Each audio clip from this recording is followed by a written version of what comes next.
पन्नू के लिए जिस निखिल गुप्ता को पकड़ा था ने उसके वो आदमी निखिल गुप्ता को छोड़ दिया है। अमेरिका ने उसको ट्रूडो का इस्तीफा कनाडा के प्रधानमंत्री पद से, उसके पीछे केवल एक ताकत थी और उस ताकत का नाम था भारत। केवल उसकी सरकार नहीं गई है, उसका राजनीतिक कैरियर खत्म हो गया, और वो उसने किस तरह से हिंदुस्तान की पीठ में छुरा मारा था। तो ये ISI का बड़ा चहेता व्यक्ति है और बड़ा न्यूट्रल बन के बैठता है यूट्यूब पर। तो इसने जो खबर ब्रेक की थी, तो खबर तो इसने भी इसीलिए ब्रेक की थी कि किसी तरह इसमें खलबंडल मच जाए। क्योंकि सर नमस्कार। नमस्कार मनीष जी, दर्शकों को भी नमस्कार।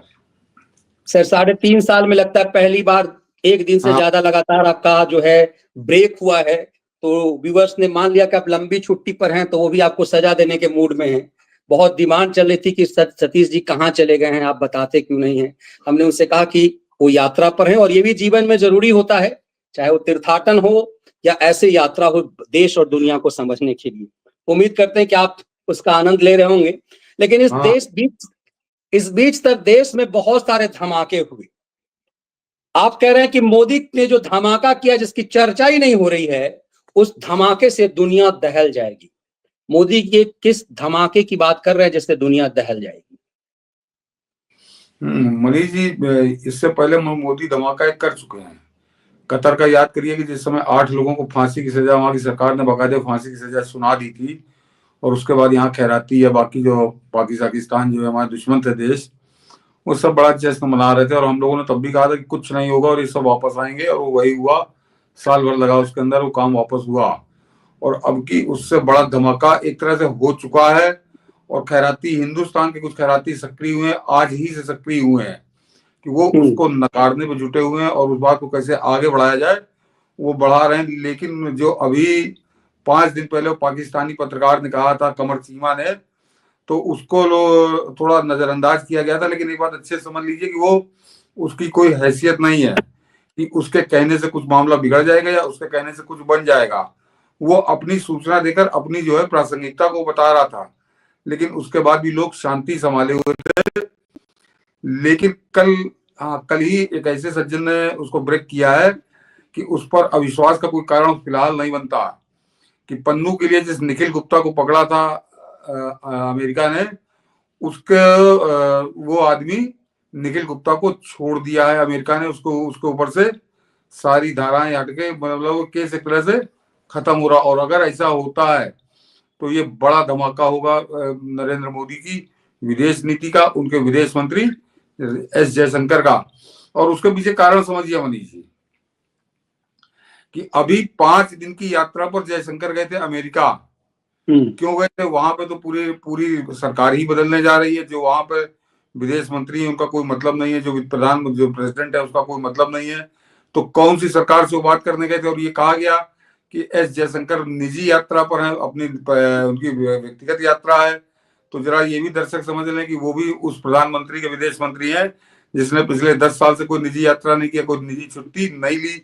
तो भारत का विदेश मंत्री 5 दिन की छुट्टी लेकर अमेरिका गया छुट्टी मनाने का, पप्पू समझ लिया उसको। तो निश्चित तौर पर कोई बड़ी गुप्त यात्रा थी और गुप्त उद्देश्य से ही थी। और जिसका अब जो क्षण करा रहा है कि निखिल गुप्ता को माफी मिल चुकी है, और ये अब इसकी घोषणा कब होती है, कैसे होती है, इसका एक पूरा तय होगा। लेकिन ये माना जा रहा है कि निखिल गुप्ता के बारे में फैसला अमेरिका में हो चुका और उसके लिए जयशंकर स्वयं गए थे।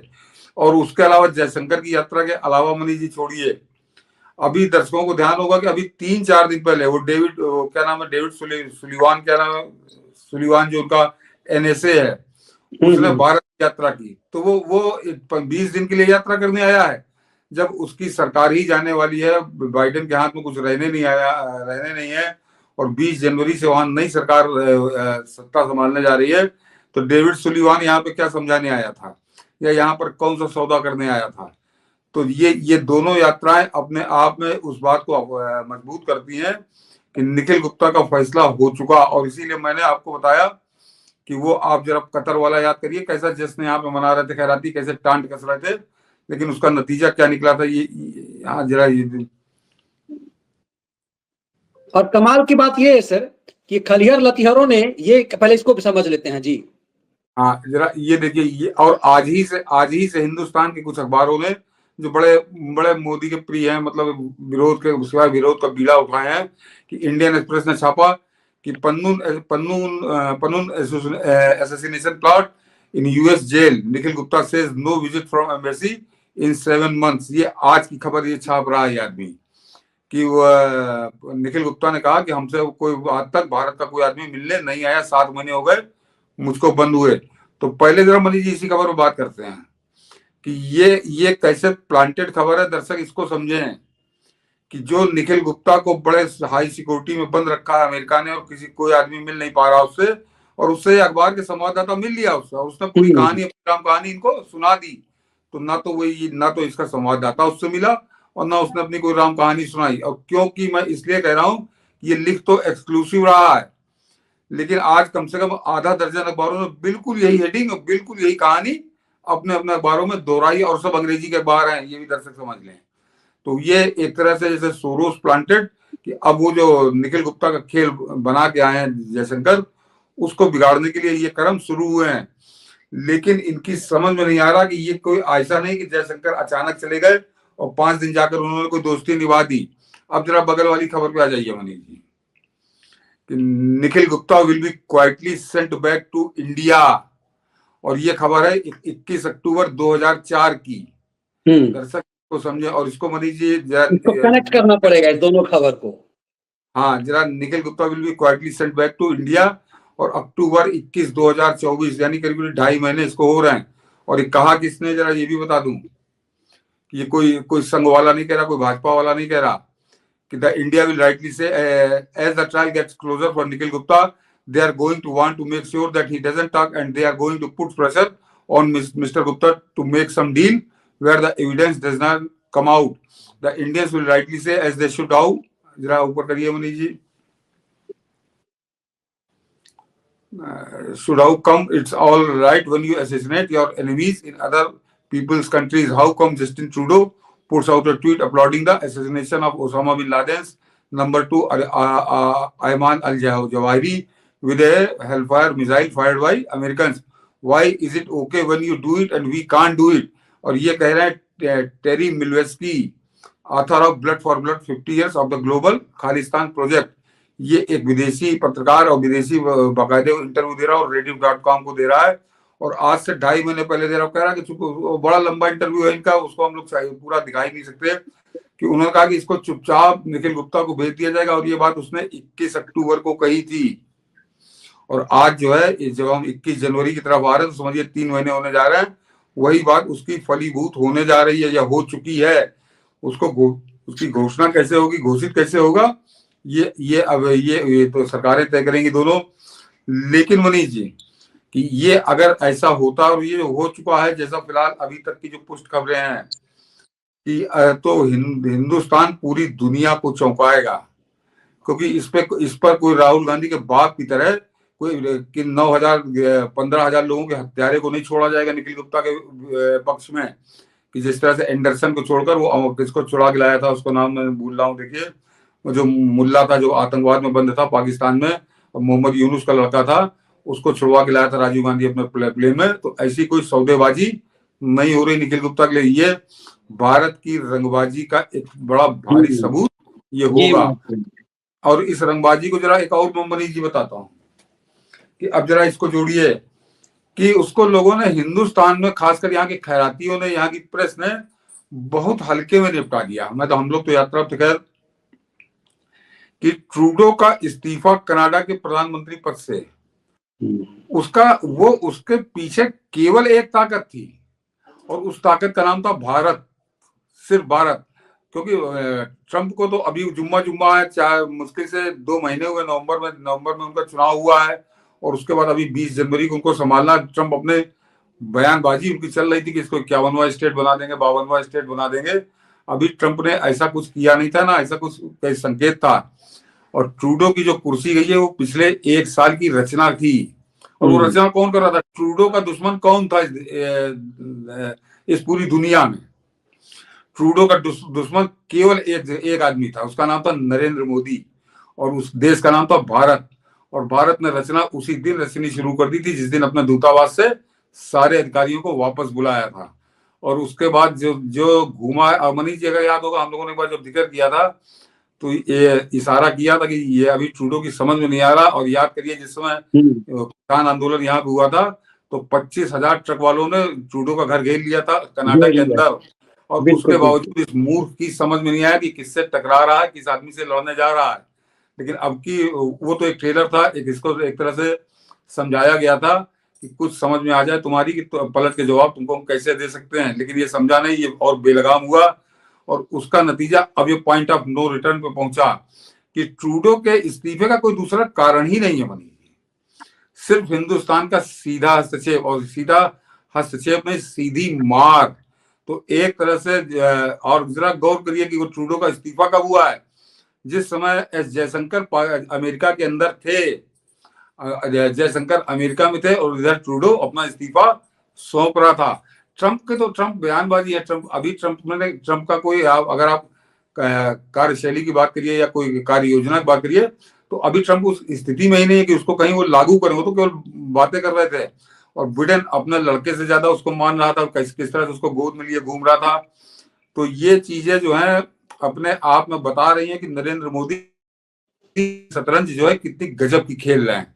और मनीष जी दूसरी एक और हमारे दर्शकों को भी इस पर ध्यान देना पड़ेगा और खासकर अपने दोस्तों यारों सबको बताना पड़ेगा कि इस पूरे निखिल गुप्ता वाले मामले में इसकी धज्जियां उड़ चुकी हैं। ये दर्शक इसको समझ लें, क्योंकि जितने भी वो अपने कहानी बना के बुड्ढे बाइडेन ने तैयार करी थी और वो पूरा प्लाट खुलकर आ चुका है कि इसमें एक बड़ी भूमिका निभाई है वो जो अमेजन हमारे यहाँ चलती है ना, जो ऑनलाइन मार्केटिंग वाली कंपनी, सबसे बड़ी कंपनी, सबसे ज्यादा हिंदुस्तान में पॉपुलर है, उसके मालिक जेफ बेजोस ने और कैसे लोग इस्तेमाल करते हैं वो उसने अपने आप को पहले बाबा नीक करौरी से जोड़ा कि उनके आश्रम गया था और बड़ा भक्त हो गया था उनका। लेकिन निखिल गुप्ता वाले मामले में पूरा खुलकर आ गया क्योंकि वॉशिंगटन पोस्ट अखबार का मालिक वही है और उसके साथ मिलकर किस तरह की खिचड़ी पकाई गई ये, और उसका नतीजा ये निखिल गुप्ता के सामने आया। लेकिन कोई ठोस सबूत वो अभी भी नहीं दे पाए, आज भी नहीं दे पाए हैं।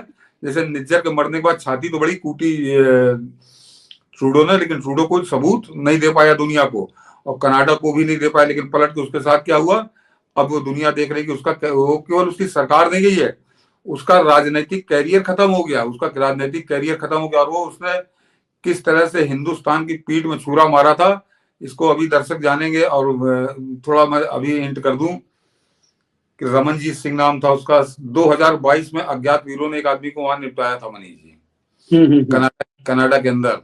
और वो आदमी कनिष्क जो एरोप्लेन क्रैश हुआ था 85 में, उसमें वो पकड़ा गया था और उसको 10 साल की सजा हुई थी। और उसके बाद उसको किस तरह से छोड़ा गया और किस तरह से वो नंगा नाचने लगा कनाडा के अंदर। तो ये सब कुछ नरेंद्र मोदी अपनी आंखों से देख रहे थे कि किस तरह से भारत के दुश्मनों को दूध पिला रहा है। तो वो रमनजीत ही नाम था मेरे ख्याल से, रमनजीत को तो वहीं पे निपटाया 2022 में, अज्ञात वीरों ने, उनका भी आज तक पता नहीं लगा। और उसके बाद निज्जर निपटा। तो भारत इस समय, मैंने कहा ना जो मैं शब्द इस्तेमाल करता हूँ बिल्कुल सही इस्तेमाल करता हूँ कि रंगबाजी से बात कर रहा है कि पहले बात से समझ जाओ नहीं तो फिर तुमको बड़े गंभीर परिणाम भोगने पड़ेंगे। और निखिल गुप्ता जिस दिन प्रकट होंगे उस दिन इन सारे खैरातियों की जो आज ये खबरें छाप रहे हैं कि उससे 7 महीने से कोई नहीं मिला, इनसे कोई पूछे आखिर तुम्हारा रिपोर्टर कैसे मिल लिया उस आदमी से। निखिल गुप्ता से कोई नहीं मिल पा रहा और भारत का कोई नहीं जा रहा। तो इनको असल में इनको प्लांटेड खबर दी गई है। मैंने इसीलिए जेफ बेजोस का नाम लिया।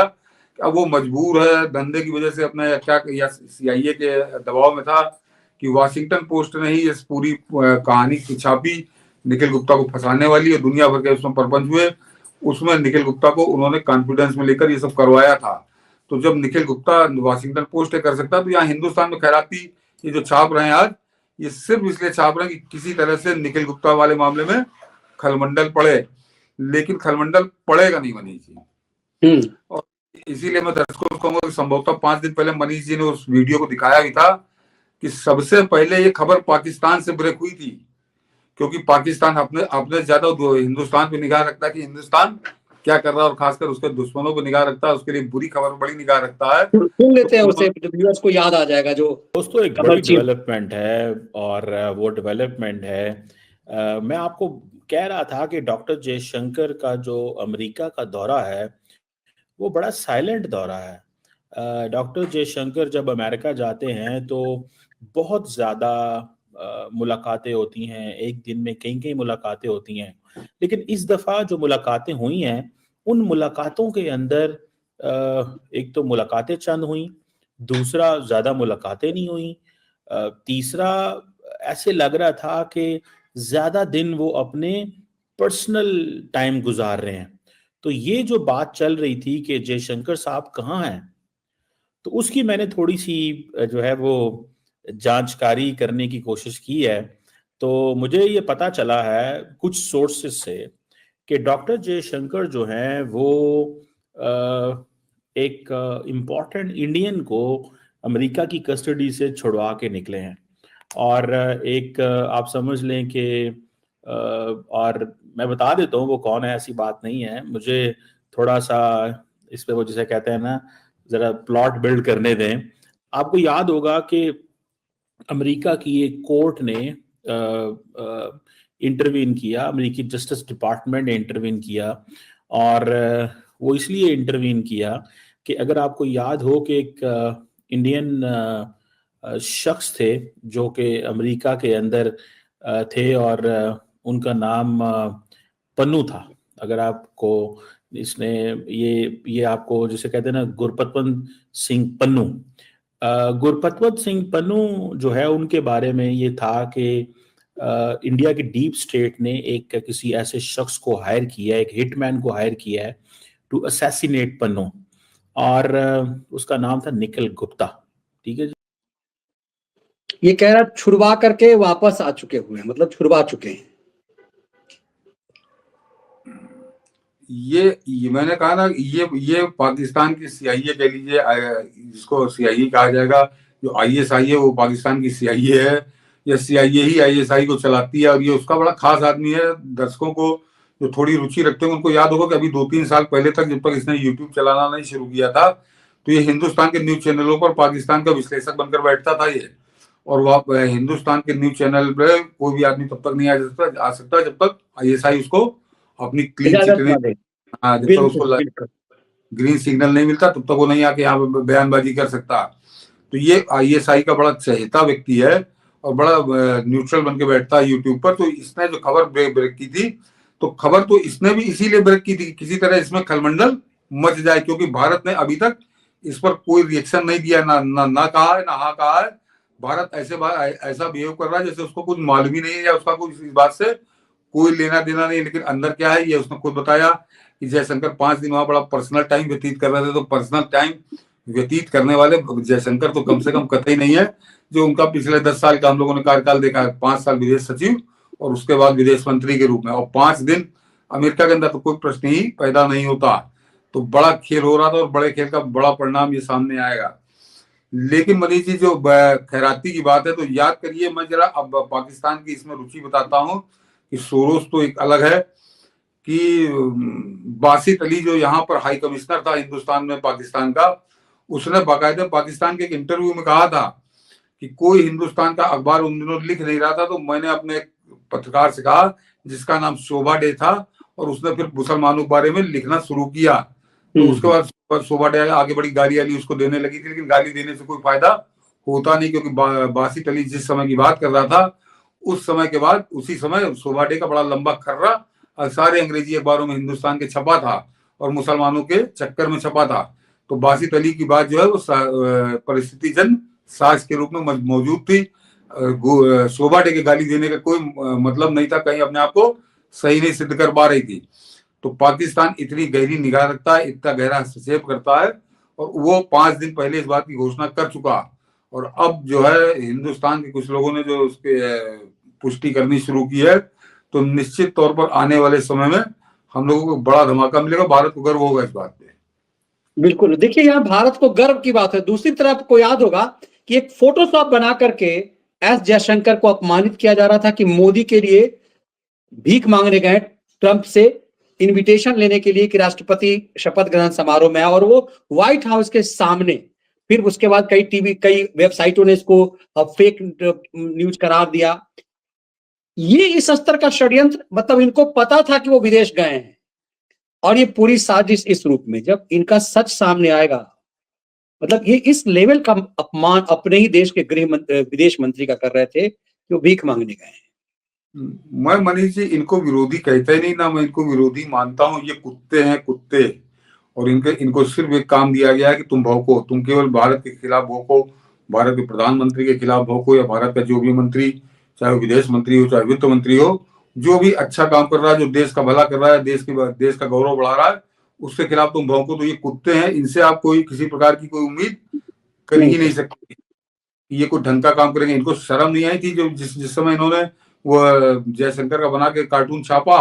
और ये जरा अब इनकी एक और बताता हूँ मनीष जी, आज जरा डिबेट बड़ी दूसरे टाइप की है कि इनकी मिली भगत। आप सोचिए जो चंदन गुप्ता हत्याकांड हुआ था कासगंज वाला, जिसमें 28 लोगों को उम्र कैद की सजा हुई, इस पर हम लोगों ने डिबेट भी की थी। उसके बाद जो कोर्ट का डिसीजन आया उस पर आपने किया भी है, लेकिन उस पर एक पहलू जरा दर्शक ध्यान दें मनीष जी, कि जस्टिस विवेकानंद शरण त्रिपाठी ने अपने फैसले में बात कही थी। जरा आप इसको पन्नू और निखिल गुप्ता से जोड़िएगा। दर्शकों से कह रहा हूँ, बहुत मैं बड़ी गंभीर बात कहने जा रहा हूँ कि 7 एनजीओ उन्होंने नाम लिए थे, 7 एनजीओ में। तो उसमें एक तो था इंडियन अमेरिकन काउंसिल, मैं देखिए नाम निकालता हूँ कि ये इनके गौर करिए ये कितने गहरे लोग हैं और कितने कांग्रेस किस तरह से भारत विरोध खुलकर करने पे आमादा हो गई है। कोर्ट ने अपने आदेश में निम्नलिखित कुल 7 एनजीओ संगठनों को नाम दिया है: citizens for justice and peace Mumbai, people's union for civil liberties, ये तो मनीष जी दिल्ली का ही आपके दिल्ली, न्यूयॉर्क की alliance for justice and accountability, ये न्यूयॉर्क की कंपनी, और Indian American Muslim council Washington DC, South Asia solidarity group London, और Jamiat Ulema Hind legal cell India. और इनका नाम दिया था जस्टिस विवेकानंद शरण त्रिपाठी ने, और नाम नहीं लिया था, बाकायदे एक तरह से उन्होंने आदेश किया है कि इनको पैसा कौन देता है जो ये बड़े बड़े वकील लाकर खड़े करते हैं एनजीओ, और उनका मुकदमा लड़ते हैं इस तरह के दंगाइयों का कासगंज के संबंध। और इन सारे एनजीओ ने कासगंज के हत्यारों दंगाइयों का मुकदमा लड़ा था। ये दर्शक गौर करें। अब इसमें कांग्रेस का रोल कहाँ आता है मनीष जी, बताता हूँ कि ये जो Indian American Muslim council Washington DC, ये अभी अधेड़ गया था 6 महीने पहले, 6 महीने भी नहीं हुए, सितंबर में जब ये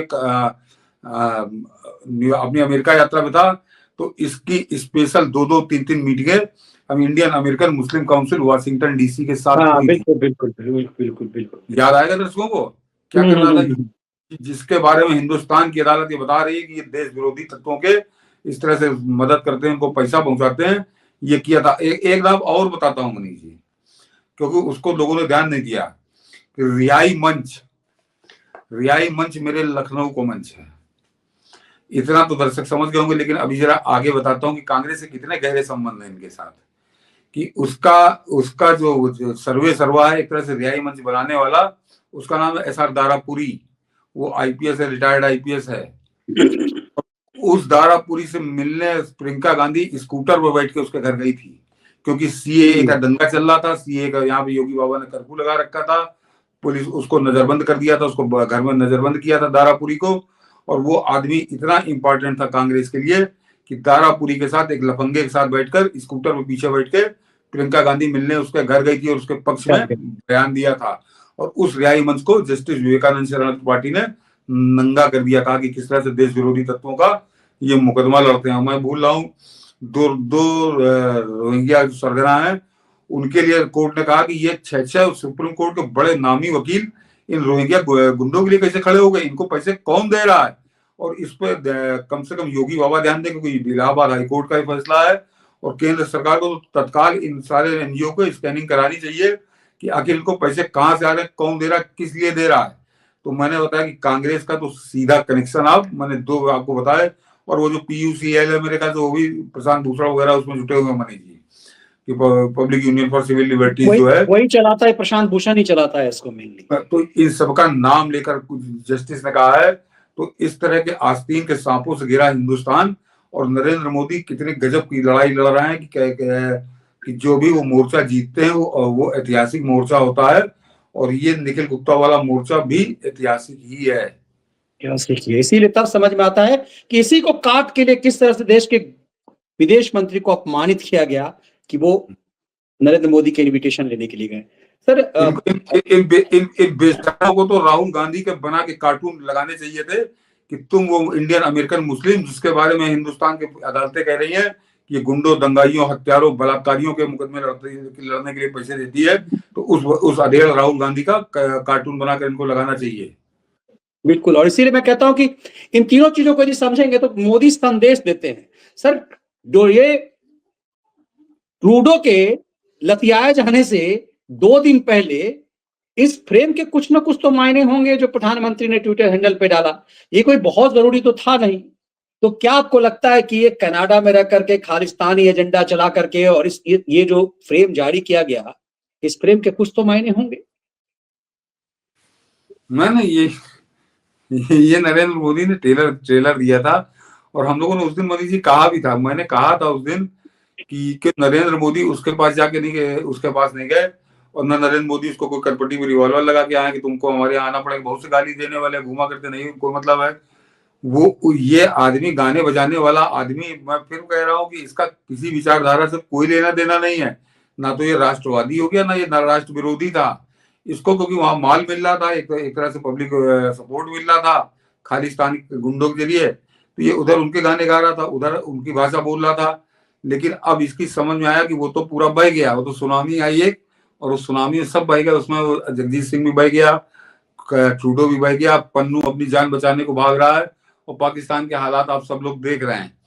तब इसको समझ में आया कि कहीं कोई सुरक्षित होना चाहिए और इसके ऊपर सबसे ऊपर मैं बार बार कह रहा हूं और आज फिर दोहरा रहा हूं कि ये तो इसकी जो परिस्थितिजन्य स्थितियां थी और इसके अलावा जैसे यहाँ पे दाऊद भैया का चला करता था जलवा, तो आज की तारीख में लॉरेंस भैया का जलवा यहाँ चल रहा है और लॉरेंस भैया एक को निपटा चुके हैं जिसका नाम था सिद्धू मूसेवाला। वो भी बड़ा गवैया था, बड़ा गाना आना गा के कभी लंदन में बवाल कर रहा, कहीं कनाडा में बवाल कर रहा और उसको उसके गांव में निपटा दिया गया था। तो ये आदमी लड़ने वाला नहीं है। इसने कहा जान बची तो लाखों पाए, लौट के बुद्धू घर को आए।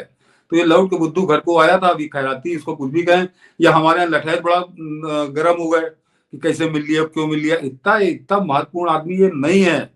ये मैंने जो इसका इस्तेमाल था, आपने कहा कि ट्रेलर था, बस ये ट्रूडो से पहले का ट्रेलर था। ये ट्रूडो था तो वो ये तो अब नरेंद्र मोदी एक ट्रॉफी की तरह उसको दिखाया उन्होंने, देखो ये ट्रॉफी है, ये पहले जो हमने आपको WWF में हराया है और उसके बाद जो बड़ी ट्रॉफी आई वो ट्रूडो की आ गई।